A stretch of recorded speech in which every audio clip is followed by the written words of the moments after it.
tournament stages, when they pick out the Harith, that means they're probably going to have, they already picked out basically all their silence, right? You know, the glue on the one side, the Zipix with Harith on the other side, and usually when you have the kind of fighter going to the silence, we've seen a hyper carry coming from Falcon. You know, the hyper carry is usually Granger. You know, yes, if you can pick Assassin, hyper carry, the Ling, the Hayabusa, but those are just too little room to wiggle for mistakes, you know. But Granger, on the other hand, you can take Granger and you can stay in the back and do a lot of damage. And the Falcon, by the way, Naomi get a lot of vision usually when he played the support. Like I said, he likes to play aggressive. You saw how mechanically godly this guy is on all kinds of different characters.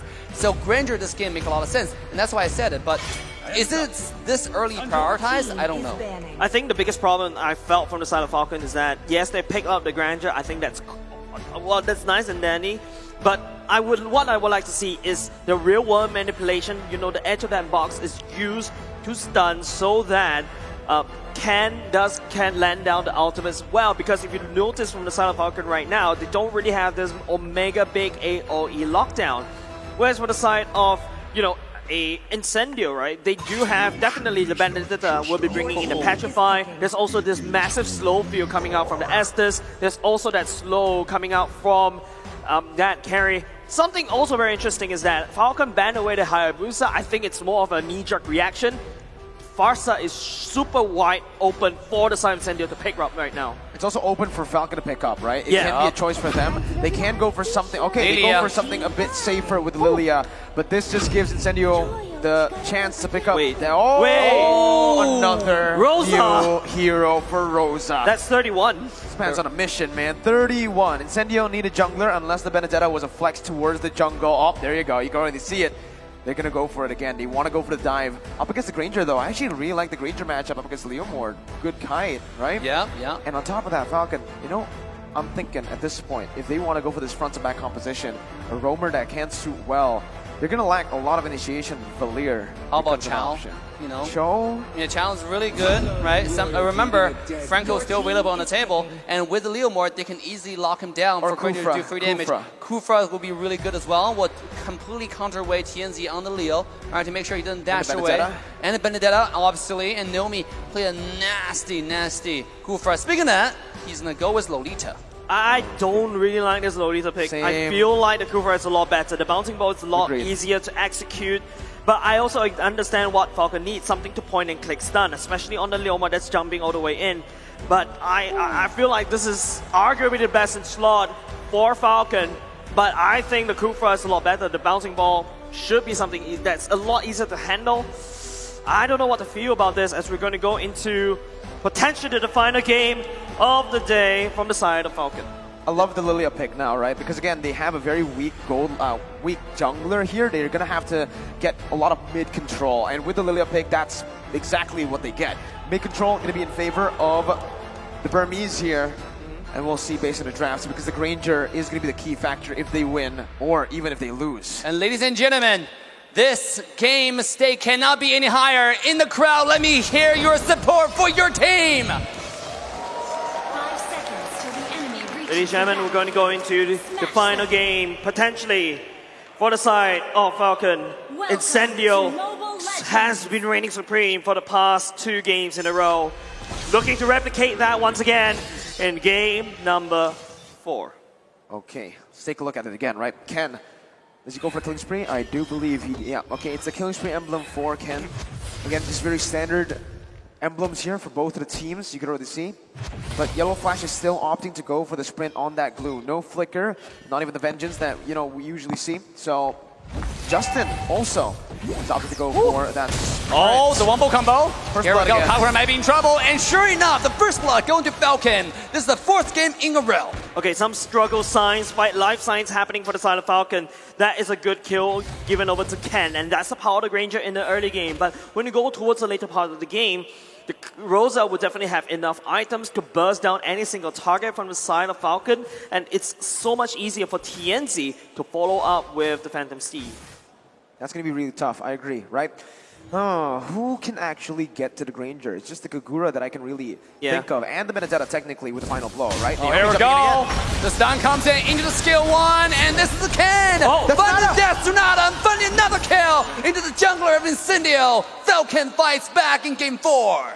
Threading the needle. Good positioning by Ken to find that Death Sonata just in between of the members there. And you can see already they're trying to put Ken into a position where he can get the most gold here. Already taking a few hits on to the turret gold and even picking up that gold buff. So the snowball is already ready for Falcon right now. 1,000 gold lead and 2 kills onto Granger. That's a very early game gold lead, right? And not only just that, it is also Yellow Flash doing a tremendous job in making sure that someone stays still for Ken to land that ultimate. So remember what I said, I need Falcon to have a hard CC. Well, technically speaking, Yellow Flash, that is also kind of like a hard CC. I like what you said regarding Glue is making sure they're staying still. That's exactly what Glue does, right? It fits the name, fits the character, and that's the playstyle for Falcon. I mean, they play Granger like no other team, right? Because right now, this meta is heavily assassin focused, sometimes the tank jungle, both are viable. Falcon plays Granger like just a different, like last season, like M3, you know? They play the Granger is still the most meta character in the game right now. Here we go, speaking of that, Naomi coming in with the stun, Death Sonata finding a lot of damage. Rosa, beautiful dash to dodge away from the damage. If it goes like this, you can already see it's just now in the item check. Ken is already building towards the Hunter Strike very early on. If he gets that down, that's a lot of damage early for Ken, and there's no one on Incendio that can really sustain or soak in that damage. Remember, the Hunter Strike will basically add into Ken's mobility, getting more of that Rhapsody and getting the Death Sonata down easier. Yep, and not only just that, Rosa is going for the late game route, There you go. Pulling 3 minutes. pulling out the clock, but it's going to be a emblem coming out just for show for now. Zipex goes for the mystery shop. You mentioned about Hunter Strike for Ken. I'm looking at the same for TNZ as well. Hunter Strike also killing spree, but here we go. Here we go, Phantom Steed just to get away. TNZ, can he make a Yellow Flash into a Nimblance Blast? It's not going to connect for now, but TNZ taking low. Ken is the target, but he will find a reverse kill. Allen surviving 1 HP, not for long. Double kill to the side of Falcon.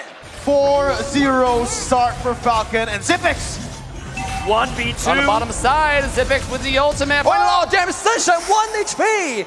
But thank you for the blessing of Moon Goddess. He will survive for now. It will go so bad if Apex 47 wasn't there. You can start to see this is the reason why the Costin Nest has been talking about Zipex carry.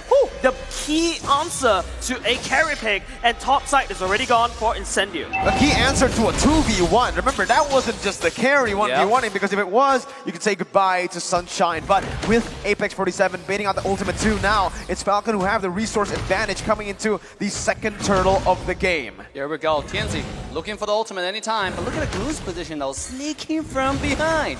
Quietly and softly, you know, like a Glue, you know, pretty noiseless, right? Pretty quiet. And here we go, the stun comes in, TNZ will have to dash away. The Phantom Steed comes out, looking for the damage, but will have to dash away for now. And the Falcon one more time. Wait! What is the turtle? What's going on? Rosa will steal the stuff away. And now, Mega Kill goes to Granger. Falcon looking to retaliate, finding anything they can. TNZ finding the kill. He will get the kill onto Naomi and equalize the fight. But at the same time, what a beautiful steal coming from Rosa. Hippity hoppity, you are my property. It's not only applying to TNC, it's also applying to Rosa. What a crazy steal coming up from Incendio. That was, I don't know what, I guess that was stellar, right? Oh my goodness gracious, what a steal. TNZ though, he is still the Lord Slayer. Rosa stole that one earlier, but rank number 1 and the highest Lord secured in M4 is TNZ with his incredible retribution. Rosa might follow through with that stat department though. Yeah, one Lord for Rosa, but I mean, the biggest question is, among these 14, how many are stolen? Oh, here we go. Nuance Blast. TNZ found himself in trouble, but a flicker this time, and TNZ will have to dash away. TNZ. With 1 HP, he's able to get to safety. What a beautiful mechanic, and a little bit of miscalculation from Naomi on the flicker. Uh-oh, misplays happening left and right. That's gonna definitely impact the confidence coming in. And you can see Falcon, I think if they were able to get the turtle and a few more kills on the board just now in that turtle fight, you would actually see Ken go for more damage instead of going for the brute force breastplate in the second item. Sure, it's still really good here. It gets some more defense plus also that movement speed, but At this point, with 4-0, let's see. I think he should have gone for more damage. I feel like this is not the final form for the side Incendio. If you notice, Apex 47 has been babysitting Sunshine most of the time at the bottom lane. Another thing to also note is that Rosa is picking up the clock. Rosa is gonna slowly scale with the clock's destiny as time goes by. Falcon, on the other hand, their time is a little bit short. Yes, there's a Zipix at the last game, but Tianzi. One more time, jumping in onto Naomi, who's taking very low, but here comes retaliation though. Numerous Blast will go wide for now. And now Zipix finding his way into the team fight. Damage is in. Ken looking for the Death Sonata, connecting one, but not the other two. And now Falcon looking to get away as Alien makes his entrance to the team fight. Yellow Flash on himself, isolated by the entire team.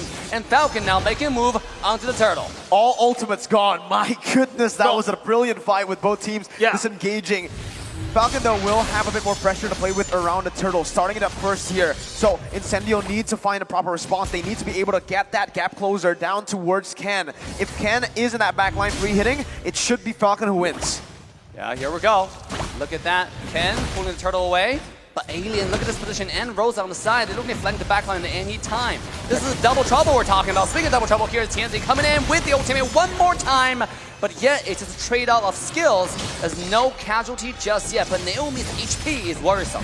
Ultimates are coming back up online already. It's going to be Falcon as well. Oh, but here we go. They need to come into this the fight. Mask, and this is a full Falcon diving in. They find kill number one to Apex 47, who had nowhere to go. As Alien on the run, he will get away, but a turtle cannot, as Falcon will take this objective. Beautiful execution by Falcon, baiting out that Phantom Steed first, looking to go for a team fight there, but it's all just a bait to bait out the resources. Ken, with no resources available from Incendio to actually dive into the back line, can get that Death Sonata easy. And that's the thing about Falcon's composition here. Ken doesn't even need to be close to the fight. All he needs to do is pop the Death Sonata from afar, and he does enough damage to zone Incendio away. If he targets it perfectly, he might even be able to assassinate some targets. And now you can see, carry, sure, Corrosion Scythe and that Golden Staff, but when you're being outranged this much and you're out-sustained by a Herod that can just constantly be in your face while not taking damage, the carry really struggles. Not only just that, Brute Force Breastplate already built in before the side of this Granger. Need to prioritize on those defenses that if you notice the damage start to go down. One more time, Tianzi jumping in. Naomi is the target. He'll be taken down first. Yellow Flash. As now Incendio fighting back. Look at Granger. Death Sonata connecting onto Tianzi, who's taken down to one shred of health. Alien jumping in, but himself alone, and he will be quickly eliminated from the map. This is a 1-1 trade so far, and Falcon will move back to their side of the jungle. I take any EXP laner for my Roamer any day. Not that, Roamer's life don't matter, but your sacrifice is valiant. Very value. 0-2-0 Alien though, in terms of gold, not too value, but in terms of pressure on the map and getting Yellow Flash to a point where he's going to be ahead of Alien, very, very value. Now, Incendio, I think you're really starting to see that mid-game power spike for Apex 47. He's getting a lot of the healing done and sometimes even out-healing the damage coming from Falcon. So this is where Falcon really needs to allocate their damage properly. If they don't target the right targets. Bomb side! Solo kill! The 1-on-1! And Falcon take down the Supreme! Beautiful job from the Granger. Revenge from game 2. I feel like Falcon finally realized the way to counter the Leomord is in that Granger. Whenever the Leomord is charging towards you, he has to run in a straight line, and that's where you can land all your Rhapsody. You can land down, and that's MSCA modes. You can also land down your Death Sonata as well. It's going so well for Falcon, but at the same time, Falcon is on a timer. They need to end the game very quickly, and they know it. They're taking down turrets for now, and they're taking the First Lord. Incendio are really struggling to find, a proper engage to lock down that back line because of how good Falcon's front to back really is. You can see here, Tianzi gets the Retribution down, secures the purple buff. But with the Lord marching, Falcon just wanted to actually, bait out the Retribution, use it to siege more turrets here. Alien's doing a very good job at actually clearing out that top lane. And Falcon, they're forced to group up with the team. That's how the composition is made for, right? What the composition was made for. Guys, I haven't said Necklace of Durance for a long time. One more time. Death Sonata connecting as devastation, disaster still for the side of Incendio. Falcon take the tower and kill as dessert. Good wave manipulation. Now it's a slow push in that bottom lane. Yellow Flash jumping in. Oh, Yellow Flash finding a split. Is it going to jump in? Not yet. The objective's pretty clear. They got a bottom high ground tower. And now it's Ken finding the poke, just a little bit of naughty in the base before they move on to the second high ground tower. The first one has already gone down. Falcon is controlling this map. I like the fact that Ken, usually when he plays his Granger, he uses the Detonata to just poke as well, right? Not just dealing damage, but here in this case, there's no reason to poke with the SS on the enemy team. He holds on to that to actually execute the enemy members when they get back towards Apex 47, which is brilliant. I think the most important thing about from side Falcon, yes, that's a concealed play by Naomi, trying to look for some form of pickup right there. The mid lane turret is slowly crashing in. Yellow flash, creating a lot of space for Falcon to basically allow them to take the mid lane, but same thing. I like the itemization coming up from Justin, but Tienzi. This is brutal. Tienzi jumping in, find himself on the glue, but you know, that's not a target you really want to go to, and Tienzi was like, ew, this is too ugly. He walked away. So I like that, right? He just looks at glue, nah, you're ugly. I'm gonna run back on my horse to get away as fast as possible, man. But this composition for Falcon, it's built to siege. You can see so much zoning, so much range. Incendio, how do they even look for a fight here? The poke comes in. The Death Tsunada comes out, just a little bit of damage. Alien found himself isolated, have to dash away, but the last remaining tower will be taken out. Falcon looking to end the game and take us to game 5. Here we go. A little bit more poke. All right, they back away. I feel like Falcon is not respecting the damage coming out from Rosa. Usually in my ranked games, I don't know. I don't know whether to compare my ranked games and M4, but usually when you see a Kagura Umbrella, you stay the hell away from it. But Falcon, they ignore it. They know the Rosa doesn't really have that much damage as of now, and they're taking advantage of that. Exactly, I'll tell you why. It's just no damage, because if you look at the itemization from Falcon, there's not even a lot of magical defense, right? There's just one Athena there for Naomi, but if you look at the Kakura, just no damage. Genius Wand and the Clock of Destiny is all he has. Yeah, no damage gaming is not the word I want to describe Team Falcon. They're packed with damage. Alien will have to get away, but Yellow Flash in the front, split. Can't quite find the target just yet. And now they will move away, but remember, the Enhanced Lord is already born onto the Land of Dawn. Is Falcon making the move? Lots of ultimates already being expended by both of these two teams. Falcon does have the Lord advantage for now. This is going to be how Apex Zipix standing down. Oh, here we go. Zipix, the only people away. They find Leo. They have the Super Sense. No, Leo is trying to steal the Lord away. Remember, this guy is the #1 Lord slaying on the map. You gotta respect the number. That doesn't lie. Here we go, though. Monster kill goes on Ken. Falcon is unstoppable. And now they're gonna take on the Lord to solidify the control over this game. And speaking of that, in the mid lane is Alien being taken, is Tienzi being taken down. 10,000 gold lead, and it just seems like we are gonna get that final game in the series. Now Sunshine zoned away. Oh no, he's out of the base. Oh, Sunshine. Wrong way. That's not where you should go home. Oh, here comes Numerous Blast connecting onto one. The Death Tsunada will find the kill as Falcon claim the base. Ladies and gentlemen, we're going to game 5. Well, ladies and gentlemen, the fans asked for it. We're going to go into game number 5. It is Incendio pulling out the Ube strat, which Falcon extremely knows how to handle. And surprisingly, they're allowing Falcon to just take it away. What an incredible draft from Falcon Esports in game number 4. We saw an incredible draft from